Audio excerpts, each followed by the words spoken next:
am going live today to talk about haunted travels that I've been going on in the past year. So this is going to be October 2022 into October of 2023. So before I start, I just want to say hi to everybody, and of course a big thank you to my Patreons, a huge thank you to my mods. Last story I'm gonna share is going to be from New Orleans.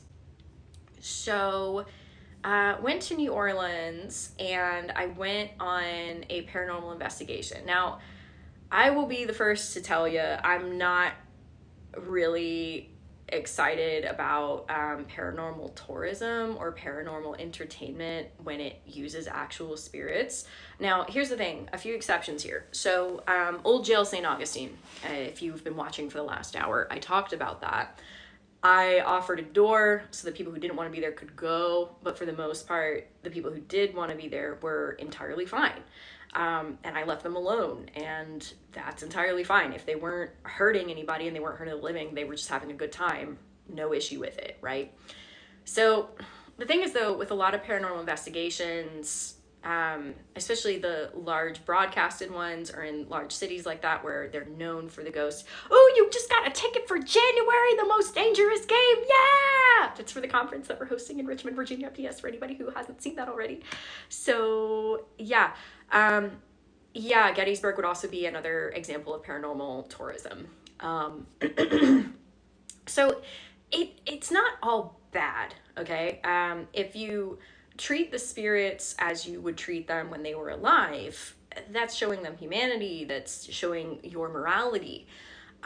When you treat them like something that's there for your entertainment, especially, or I'm going to say specifically, when it's against their will, that's when I have a huge issue with it. So, for example, New Orleans, there are a lot, oh, hi, Joannie, I love that, from New Orleans, hello.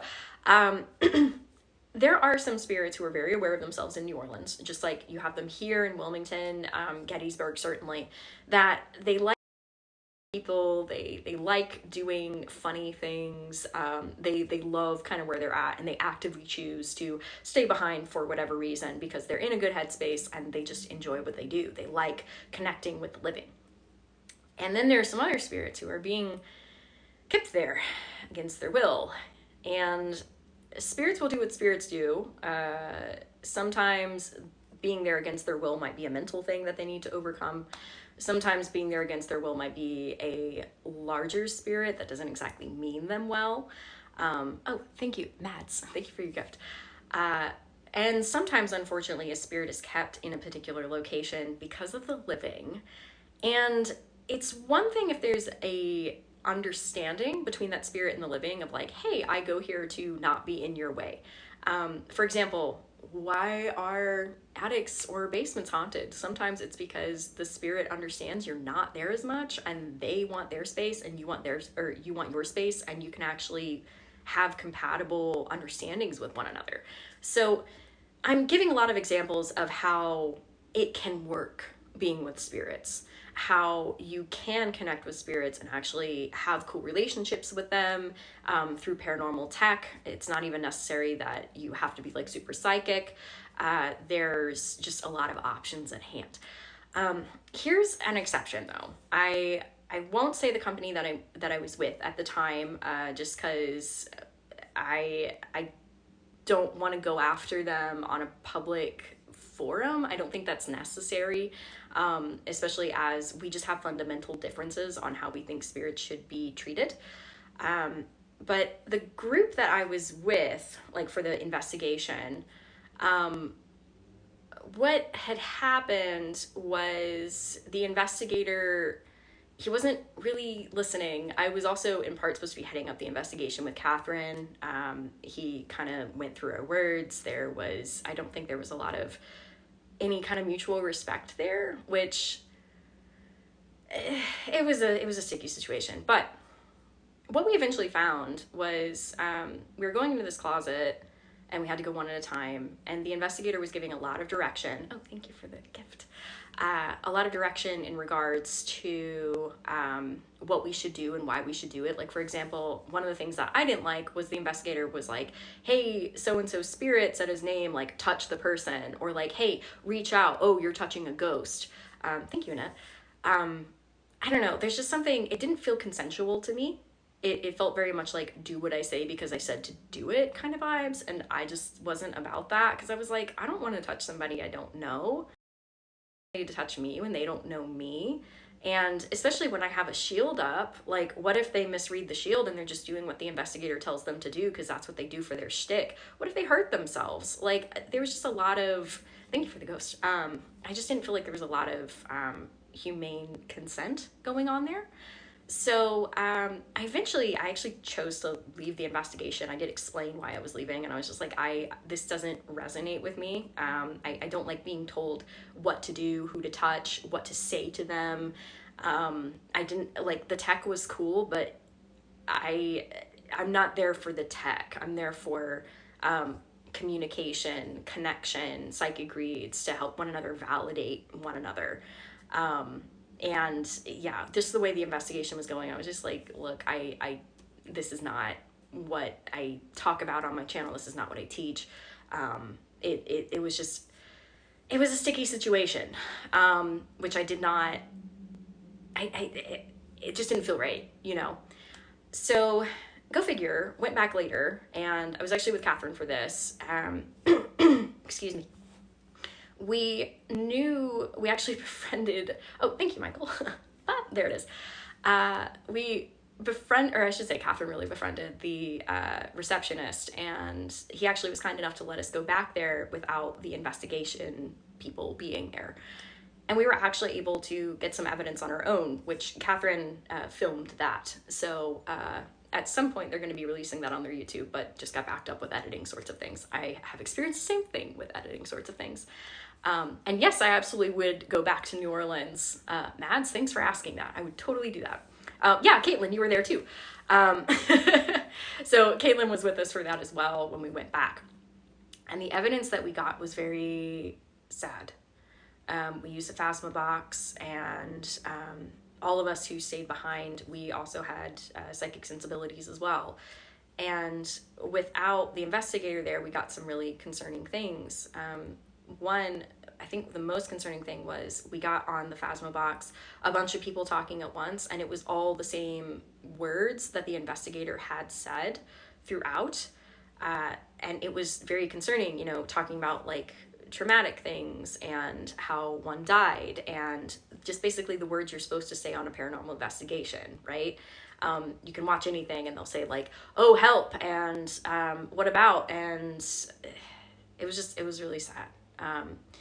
We found out from the man, and part of this was investigation, part of this was hearing more from the investigation that we did following up. Part of this was from the group that decided to stay. We found out that one of the men in there was being actively told that he was going to be moved on by this investigator, and the investigator wasn't doing it. We got multiple months that he said that the investigator was going to let him free. We found out that this man had been wrongfully convicted of murder. He was a black man, wrongfully convicted of murder, likely having to do with the like racism that happened in the time. I'm not entirely sure what year that was.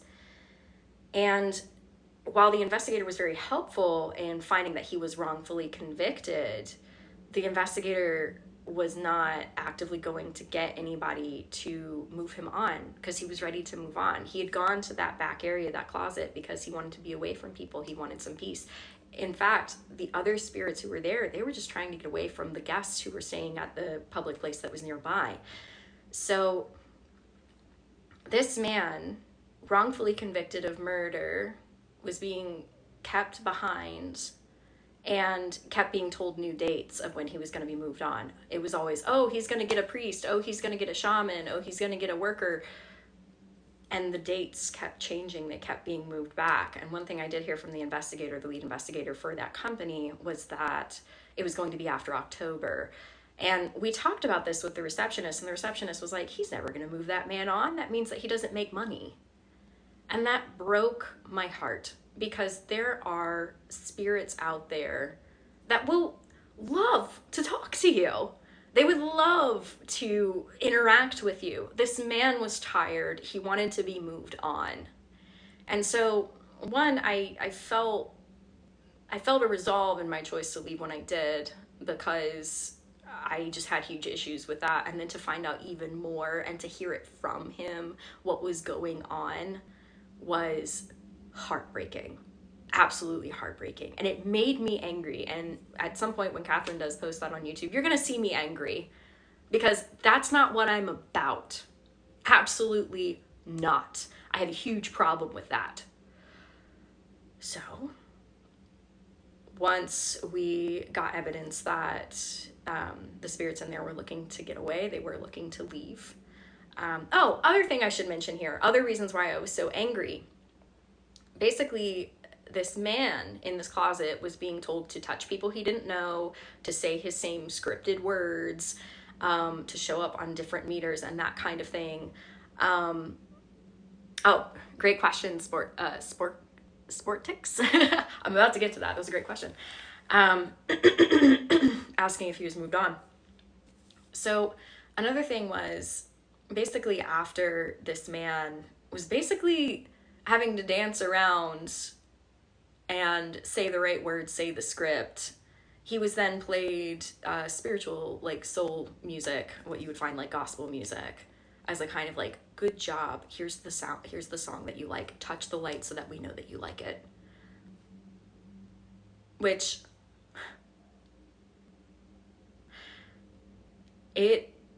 once again, it broke my heart, and it made me very angry. A Black man wrongfully convicted for murder, who was killed for this, was, I'm gonna say it, being enslaved by a white man, being told to sing and dance. And when he did what they wanted, he got music played for him.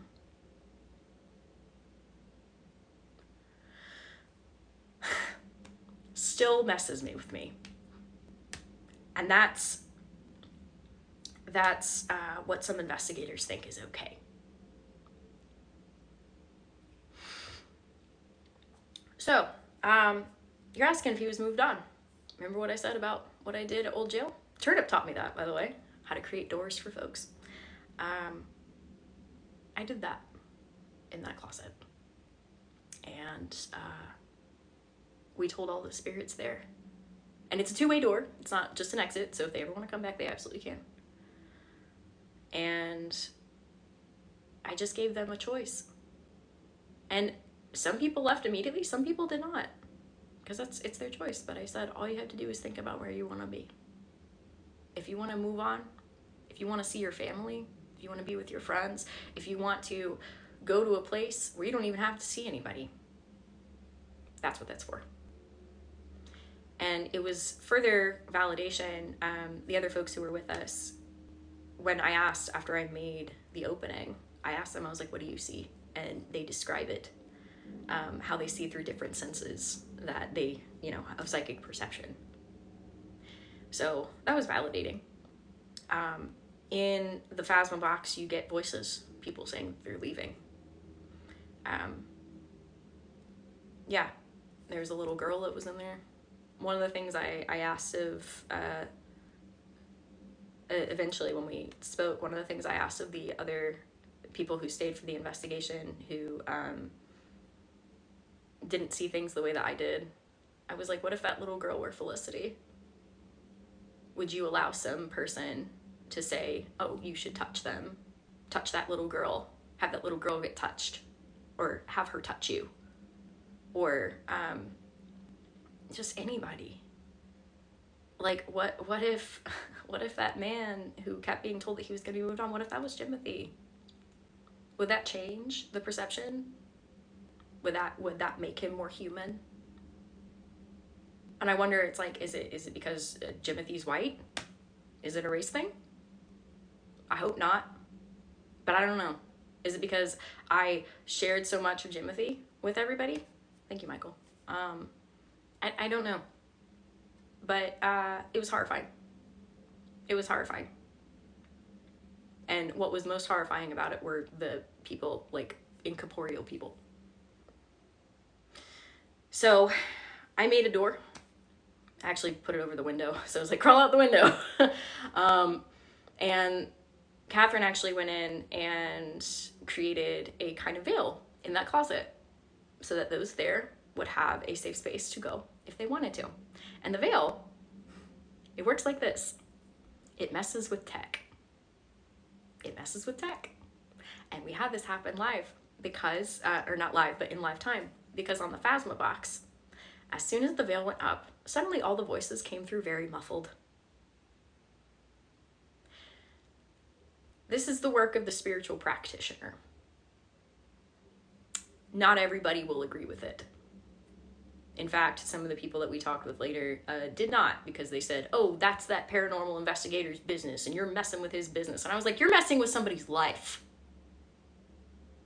I'm not okay with that. So, whatever. There are other ghosts in New Orleans, and there are ghosts who actually want to be there, who will actually talk to you, and who also will say things like no, rather than feeling like they have to just do whatever they have to do in order to get their freedom. I've learned a lot this year. This year, as I said, kind of going full circle, has felt like 3 in the amount of things that I've learned. In some cases, it's felt like 5.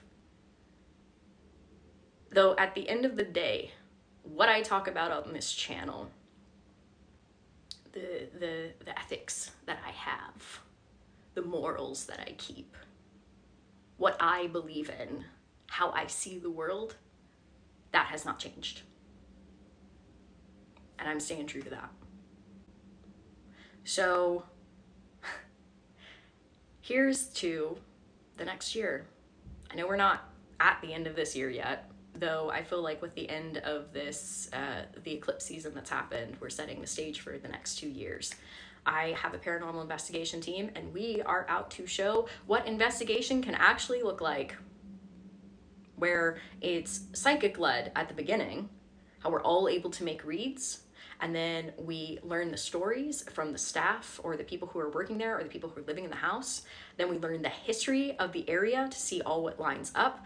And from all of that, we look at the haunted spots and we treat spirits with dignity.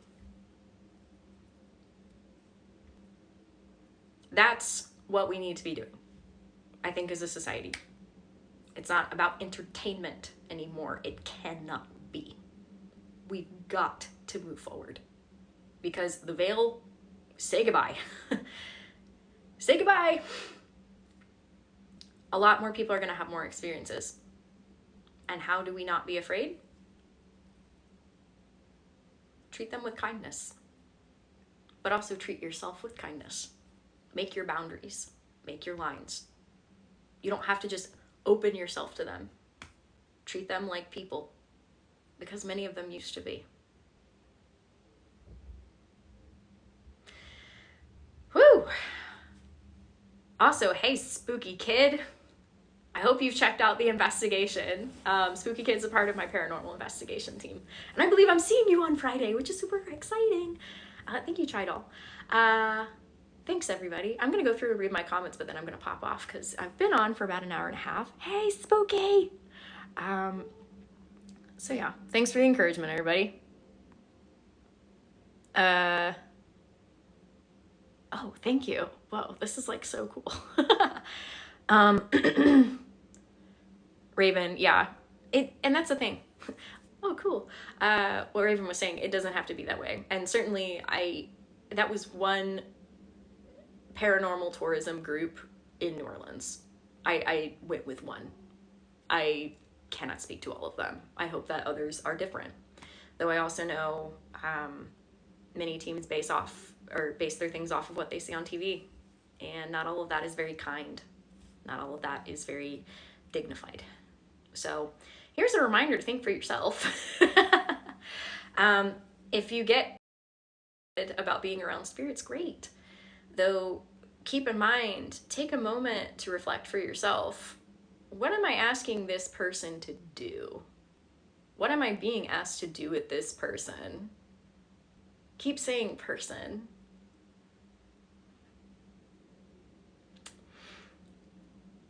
I think that would have changed a lot of things that night. They only up until they didn't comply. But isn't that how that works when people are being judgmental? You're a person only until you don't do what complies with what you're being asked to do. And then suddenly you're complicated or bad or inconvenient. That's not how we should treat one another.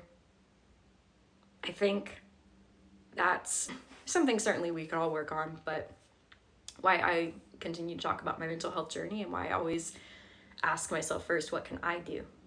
How can I be different? How can I be better for me and also to help others?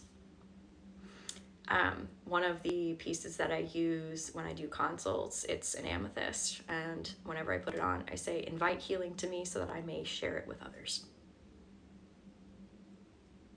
Here we are. So, anywho,